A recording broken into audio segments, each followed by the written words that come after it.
एक करोड़पति था जो बड़े अड़चन में था। करोड़ों का घाटा जो लगा था और सारे जीवन की मेहनत डूबने के करीब थी।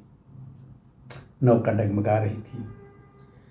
कभी मंदिर नहीं गया था, कभी प्रार्थना नहीं कही दी थी, क्योंकि फुर्सत ही नहीं मिली।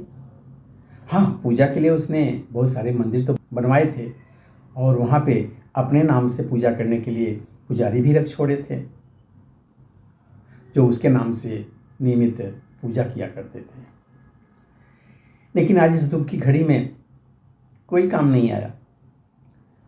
तब वह करोड़पति कांपते हाथों से पैरों से मंदिर गया। सुबह जल्दी गया ताकि परमात्मा से उसकी पहली मुलाकात हो, क्योंकि उसके पहले अगर कोई आ गया और उसने कुछ मांग करके परमात्मा का मूड खराब कर दिया तो मेरी नहीं सुनेंगे, क्योंकि बोनी की जो बात थी ना, कंपक्तियाँ भी नहीं छूटी। सो सुबह सुबह मंदिर पहुंच गए। लेकिन यह देखकर हैरान हुए कि गांव का भिखारी उससे पहले ही मंदिर में पहुंच चुका था। अंधेरा था, वह भी पीछे खड़ा हो गया। भिखारी क्या मांग रहा है?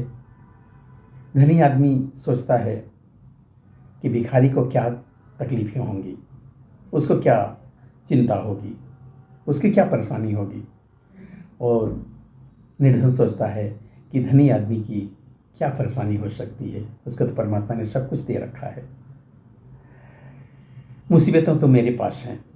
भिखारी की मुसीबत दूसरे भिखारी के लिए बहुत बड़ी ना थी।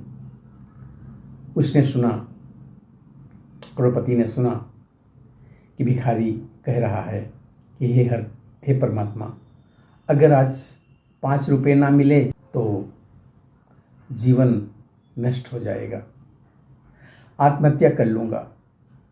पत्नी बीमार है और दवा के लिए 5 रुपये होना बहुत आवश्यक है। मेरा जीवन संकट में है प्रभु।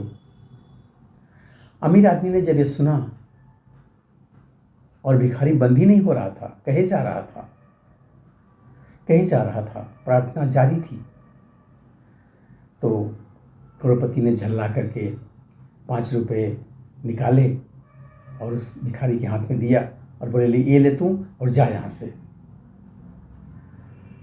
अब वह परमात्मा से मुखातिब होते हुए बोला, प्रभु अब आप ध्यान मेरी तरफ दीजिए। इस भिखारी की तो यही आदत है। दरअसल मुझे 5 करोड़ रुपए की ज़रूरत है। भगवान मुस्कुरा उठे और बोले, एक छोटे भिखारी से तो तूने मुझे छुटकारा दिला दिया, लेकिन तुझे छुटकारा पाने के लिए तो मुझको तुमसे बड़ा भिखारी ढूंढना पड़ेगा। तुम सब लोग यहाँ केवल कुछ ना कुछ मांगने के लिए ही तो आते हो।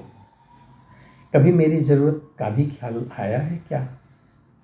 धनी आश्चर्यचकित होकर के बोला, प्रभु आपको क्या चाहिए? भगवान बोले, प्रेम। मैं प्रेम का भूखा हूँ। मुझे निस्वार्थ प्रेम व समर्पित भक्त प्रिय हैं। कभी इस भाव से मुझ तक आओ, फिर तुम्हें मांगने की आवश्यकता ही नहीं पड़ेगी। धन्यवाद।